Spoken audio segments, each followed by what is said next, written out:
The following are true scary stories found on the subreddit Let's Not Meet. I highly recommend that you stick around after the stories to get all the details about our upcoming giveaway. This giveaway is time sensitive. And without any further ado, let's begin. This story is verified by the moderators of the subreddit Let's Not Meet. Against the advice of my parents, I started working at a bikini coffee stand when I was 17 years old and continued working there until I was 20. If you are unfamiliar with the bikini coffee stands, they are little drive-through espresso stands, usually painted in some neon colors, where employees all wear lingerie or bikinis while they serve coffee. I know this sounds strange, and believe me, it is strange. However, the money was good, it was fun at the time, and my parents couldn't really afford to pay for college. There is no loudspeaker where customers place their order. They simply drive up to the stand, order coffee, and make small talk as they ogle you in your skimpy assemble. Anyway, it's kind of hard to explain, so maybe just Google it. The Seattle area has them all over the place. Within a matter of months, the boss gave me the busiest shift. The shift began at 4 a.m. and ended at 9:30 a.m. Though the coffee stand was not officially open until 4:30, I had to count the till, grind the espresso beans, fill the sinks, take stock, clean if needed, etc.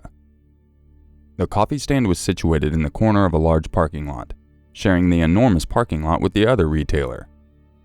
The other retailer didn't open till 10 a.m., and so when I arrived the lot was completely dark, save for the one dim street lamp above the stand, and another in the far corner of the lot.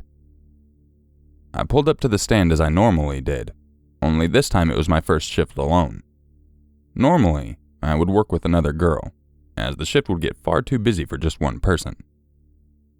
I had a routine with regular customers, as I literally worked every single day. The boss didn't believe in time off, unless requested. While I worked, I could see cars approach the stand, and know immediately what drink to prepare, based on my recognition of a regular customer's vehicle. After almost a year on the morning shift, it was rare to see a new vehicle or meet a new customer. My boss was extremely strict about being fast and efficient, and would have us prepare drinks in advance for our regulars while they waited in the line of cars. My boss was so strict that for the first 6 months of me working there, he would watch constantly on his camera system and call me on the business phone to scream at me for the lack of efficiency. After this, I became so fast at preparing drinks, I guess he decided he would save money by having me work alone in the very early morning hours. He was stingy too. So, like normal, I approached the stand and punched in the access code. I went inside and turned on some music right away to keep myself company. The street lamp directly above the coffee stand had burnt out a few days prior, so it was rather dark outside. Coupled with the tinted sliding windows of the coffee stand, and the knowledge that I was completely alone, I felt a little creeped out. Though not nearly as creeped out and terrified as I was about to feel in a few minutes. Even though the stand was technically open at 4:30, I wouldn't expect my first customer until about 4:45. I usually arrived at 4, but since it was my first shift alone, I came in at 3:30 to give myself enough time to complete all the opening tasks. My first customer was always Dave. He drove a red sports car and ordered a double cappuccino, heavy on the foam.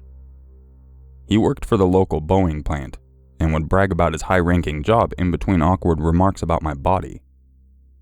You get used to this sort of thing after a while, but nothing could have prepared me for the sort of thing that happened on this particular dark morning. Though many of my customers were pervy men like Dave, most of the early morning customers weren't as lecherous as one would expect. They simply needed coffee, and no other business was open as early as ours. In fact, many of my early morning customers were married women in soccer mom vans, in desperate need of caffeine. I glanced up at the clock as I counted the money in the till. 3:50 a.m. I finished the count, and walked from the back of the stand onto the main floor. There were 2 steps separating the back of the stand from the main floor. The back of the stand had no windows, and contained a bathroom, large refrigerator, washer, dryer, etc., This is the area where my coworkers and myself would get ready and joke where customers couldn't see us.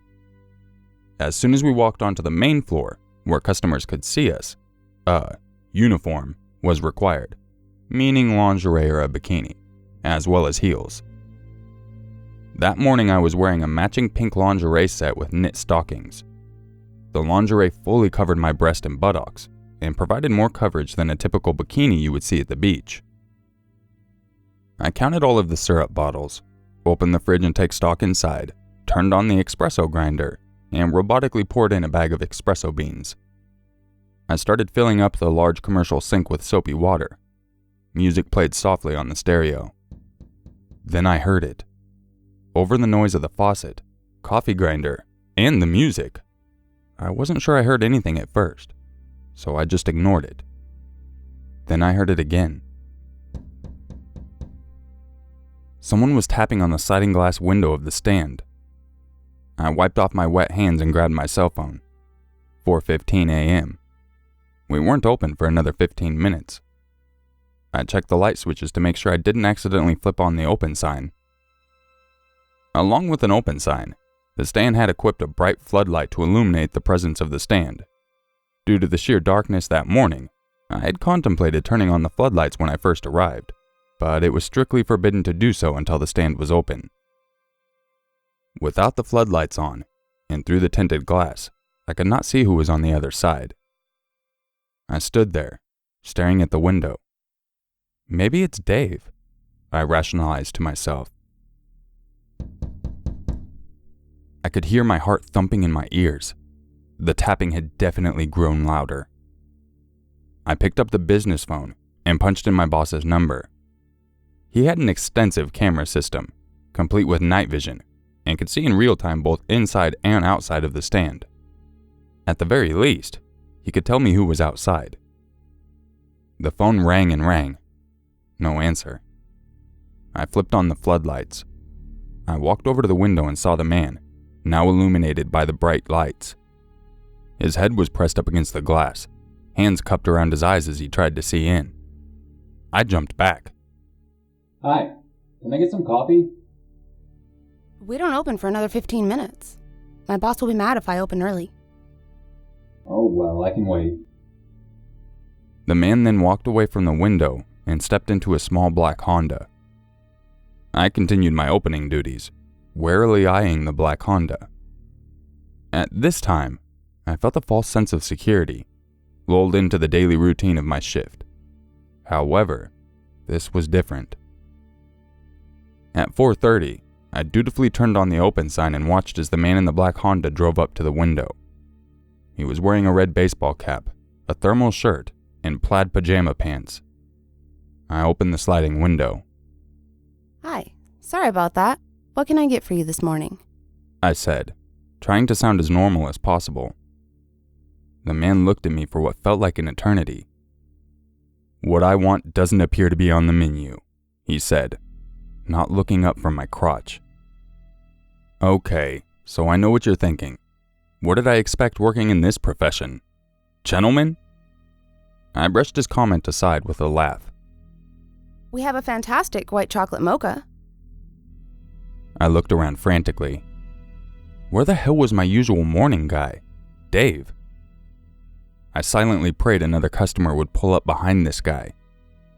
He looked away and stared at his steering wheel. I want you to be my maid.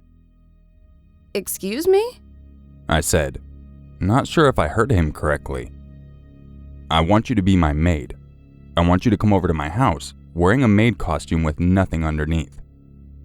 I want to watch you, and if you don't clean correctly, I'm going to do whatever I want to you. He paused and gripped his steering wheel tightly. I am not a nice guy. He looked up at me and smiled. Until that point in my life, I had never truly seen a sinister smile before. I slammed the long service window shut and ran to the back of the stand, hyperventilating at this point. I picked up the phone and called my boss repeatedly. No answer. I stood on the step and peered out the window. The black Honda was gone, replaced by the familiar red of Dave's sports car. I never thought that I would be so happy to see pervy Dave. But here I was, rushing to the service window to tell him what had happened. I opened the window, all the while frantically replaying the story. Dave just laughed and muttered something about the guy dreaming. He told me that I was being paranoid, and that the guy just had no filter. For some reason, this put me at ease. Dave reached his hand out to the window to place a $5 bill in my tip jar. He tipped this amount each morning. "Wow," he exclaimed. "You just opened and your tip jar's already full. I know you make good coffee, but it's not that great." Huh? I said, slamming the register shut. The tip jar rested outside on the window ledge, so customers could reach it. I made it a habit of just leaving it outside in between customers, as it could get very busy. I leaned over and looked into the metal canister. Inside the tip jar was a long white envelope that appeared to be stuffed to its capacity. My stomach turned, as I knew it was from the guy in the black Honda. Dave, I said cautiously. it's from that guy I just told you about. I'm not opening that. Dave sipped his cappuccino, and suddenly his goofy demeanor turned serious. "You're right. Let me open it. I have gloves." It was late fall and rather cold out. Dave put on his gloves in a dramatic manner, laughing about my paranoia, and proceeded to step outside of his car. He took the envelope out of my tip jar and opened it. "Holy shit," he said, his eyes widening. He held up a stack of $20 bills held together by a rubber band. On the back of the stack was a folded up piece of paper. He unfolded the paper and began reading it. His eyes grew even wider, and his hands were shaking ever so slightly. What? What does it say? He simply said, "Get dressed and call the police." I snatched the note from him, his jaw slightly agape. The note was laden with spelling errors, and looked as if it was written in a child's hand. Oddly, there were rather long words that were attempted, but spelled incorrectly. He said some very deranged things. There are some things too sick to mention here, but I will replay the basic message as best that I can recall. Some things you just never forget, even if you want to. So here it is, without the full length. It was 2 pages long, front and back. "You will come to my house. When you arrive, I will examine you thoroughly. I will then tie you to the post, and you will be punished for what you do. Every inch of your body will be bruised and sore. Afterwards, I will untie you and use you in every way possible." He used a different term, but it is extremely graphic and includes the words hogtied. "You can scream, but no one will hear you.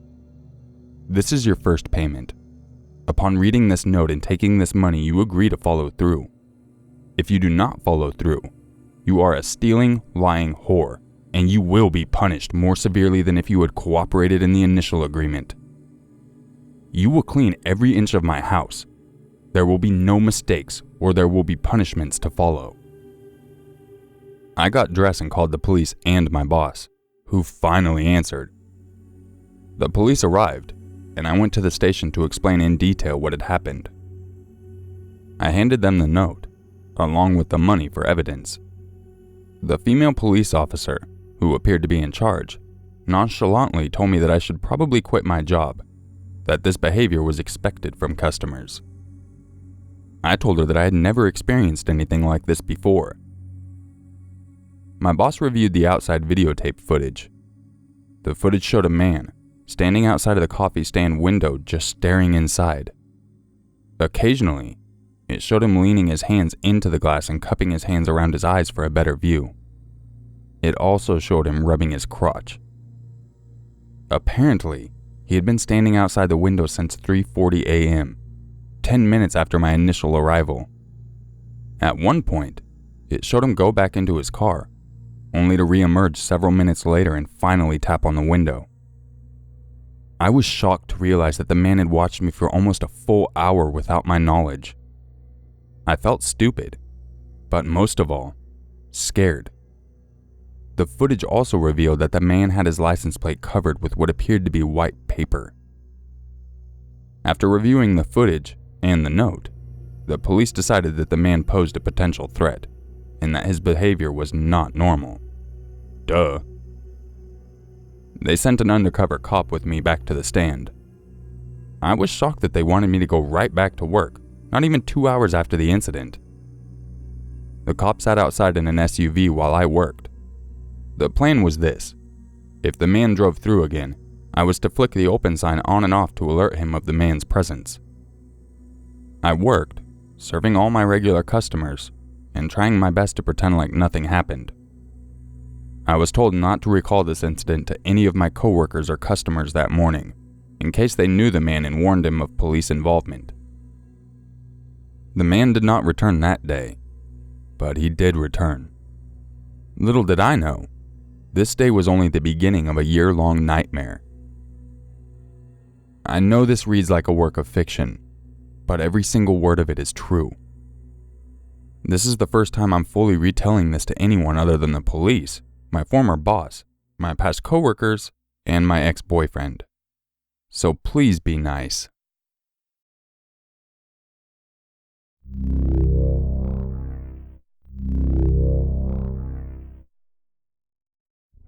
I'll spare you guys the lovey-dovey stuff. Just understand that John and I met through a friend of a friend, and I was head over heels for this guy for a few weeks. He was so perfect. I had a daydream or two about wedding bells and babies. John was a software designer, and very well off financially. He was also a perfect gentleman. Every time we met, he would open doors for me, wait for me to sit first, offered his coat, all the Hallmark romance movie stuff. Valentine's Day was our third date. We had already been flirting for a while, and one night it got pretty sexual. He started talking about what he was going to do on V-Day. Not what he wanted to do, but was going to do.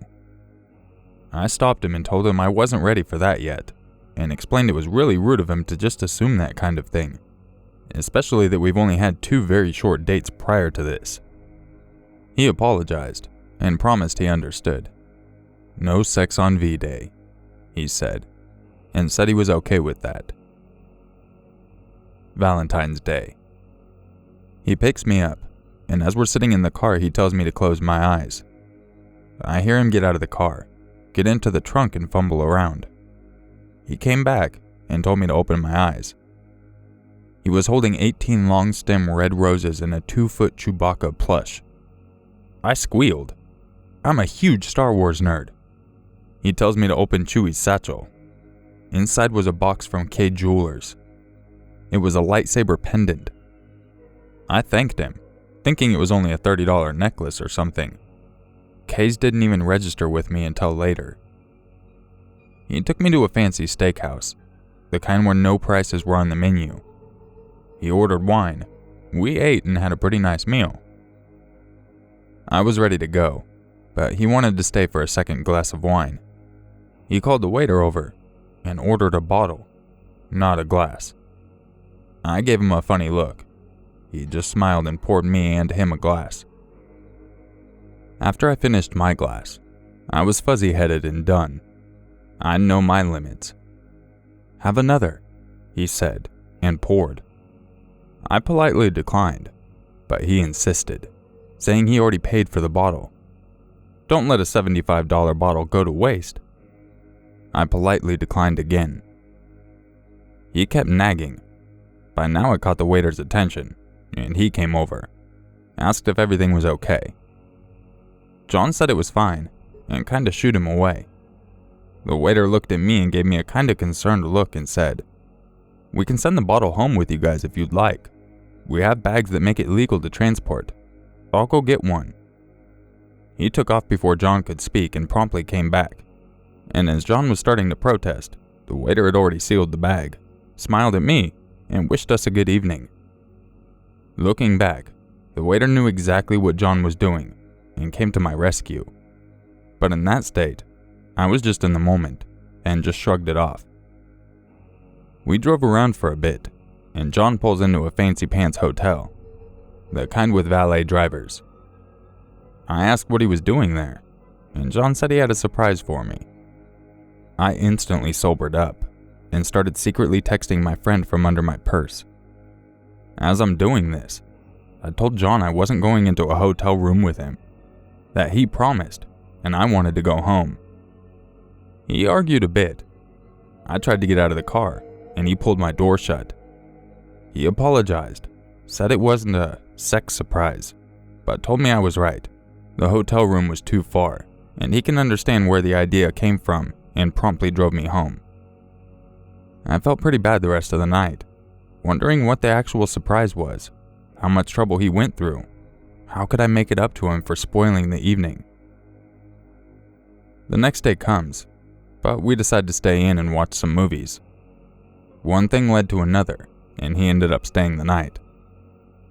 I woke up randomly in the night to him standing over my bed, just staring at me. I freaked out and sat up, asked him what the fuck he was doing. "Oh God, sorry, I sleepwalk. I should have told you, I'm sorry." I'm pretty shaken up by now, and can't sleep, so I just lay there, on edge and awake. I've got some pretty bad vibes coming from him now, and I just want him to leave. The next morning I have to go to work. I pretty much have to show him out of my house, because he doesn't seem to want to leave. He kept randomly talking about a room in my house that is empty, how it would make a great bedroom, how a roommate would help me financially. As I pushed him out, he was suggesting he move in. I told him it was way too early to think about that, and he makes a, "nah, it'll happen" type of comment, and leaves. I go to work, and John blows up my phone all day. "I miss you. How's your day? What are you wearing? Why aren't you replying? Are you at work? I miss you so much." 38 texts similar to that. I can't be on my phone at work, and he knows that, so I'm annoyed. I clock out and leave, and outside in the parking lot, standing there waiting, is John. "I just missed you and I wanted a kiss. One kiss." I tell him not to do this. This is my job and a secure facility. He then hands me a bag with gifts, including the receipt for the necklace he got for me on Valentine's Day, which totaled to $750 because he opted for additional insurance. I freaked and told him I couldn't accept it, or the necklace, that it was too much. He refuses, and we argued. I leave, and he follows me home. "We can't go to sleep angry. Let's work this out." I tell him I need space, and he needs to go home so I can think. He agrees. The next morning, there are a dozen roses on my doorstep. I go to work, get off, and I have 40-something texts from him, ranging from "I'm sorry, I miss you," to angry messages, telling me I'm ungrateful and just like his ex-wife. I go home and break up with him via text. Wasn't classy, but at this point I didn't care.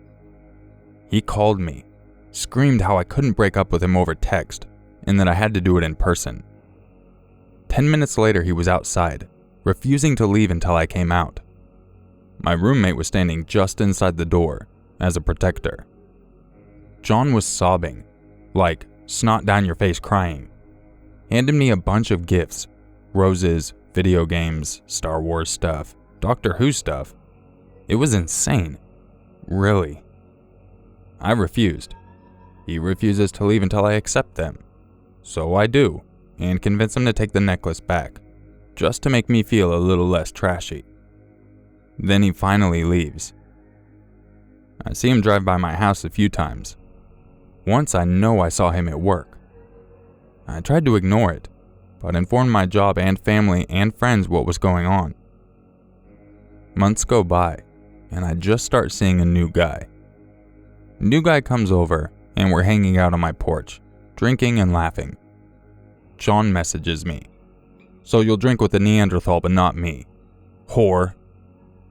I don't tell the new guy, just ignore it and keep having a fun time. He messages me again. "You gonna sleep with him tonight? He's just using you." I was freaking out. I didn't see a car anywhere outside, but I make new guy come inside and told him what was going on. We called the cops, and I blocked John. More time flies by. Me and New Guy are now living together, and last night I saw John at the game store. I instantly turned around to leave, but I know he saw me. Shortly after, I got a message through Facebook from John. "I miss you. When you realize you were being stupid and chose a poor white trash idiot over me, I will take you back. It's been hard watching you dig your hole deeper and deeper, but I'll be here to wipe your tears away, my dear." I blocked him on Facebook and called the police again. Then I informed my new boyfriend, and now we're planning on moving very soon.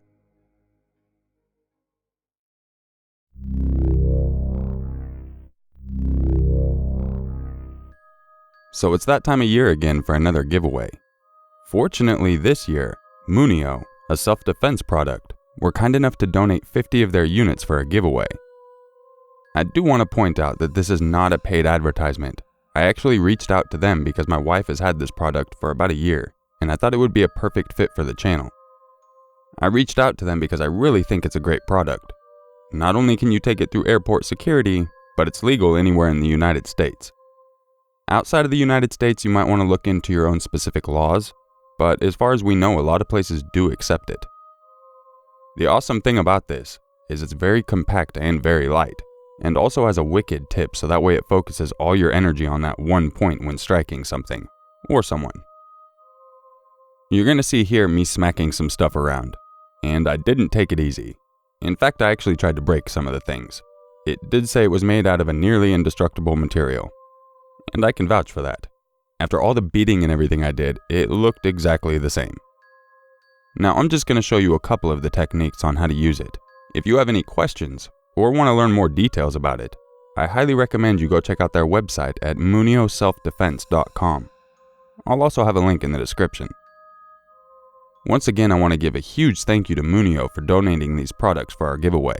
And if you've never heard about them before, I highly recommend you go check them out. As you can see, when using it as a handle and whipping with the keys, it will actually do some serious damage. It also hurts really bad if you get hit with the thing. I hope you're having a great day, and I really appreciate you watching. Don't forget to subscribe so you can stay up to date on my videos, and find out if you actually won one of the Munio self-defense items. And here's some video of me just going ham on a watermelon, and then a coconut. For complete rules on the details of the giveaway, make sure you check out the description.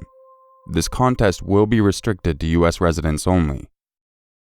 If you want your chance to win a Munio self-defense tool, make sure you're subscribed to the channel, leave a like on the video, and leave a comment down below.